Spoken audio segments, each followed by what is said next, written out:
8 میلیون جوان در کشور آماده ازدواجند.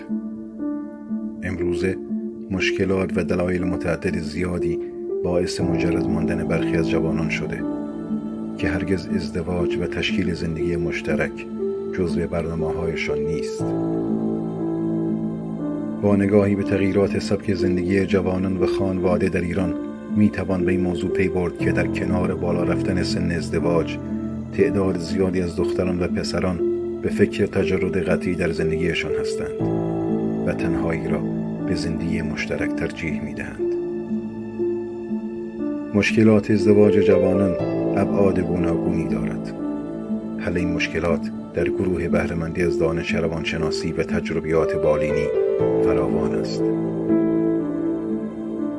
یکی از مشکلات ازدواج جوانان فراتر از مشکلات اقتصادی، جور نبودن آنها به لحاظ شخصیتی است. عدم بینش در این مورد عواقب ناگواری در پی خواهد داشت. باید در مورد رایج‌ترین ناکامی‌ها و مشکلات ازدواج جوانان تحقیقات همه جانبه‌ای صورت بگیرد. این در حالی است که به گفته جامعه شناسان ازدواج و تشکیل خانواده از مهمترین عوامل در ایجاد سلامت و امنیت در جامعه است. فقر و بیکاری به گفته کارشناسان مسائل اجتماعی از عواملی است که رفاه خانواده را شدیداً تحت تأثیر قرار می‌دهد.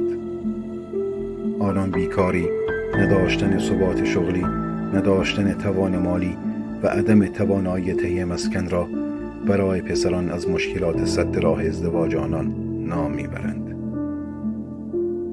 آنچه جوانان را نگران ساخته و ذهنیت آنها را نسبت به زندگی مشترک و انتخاب همسر متأثر نموده، موانع و مشکلاتی است که سد راه جوانان برای ازدواج قرار گرفته است.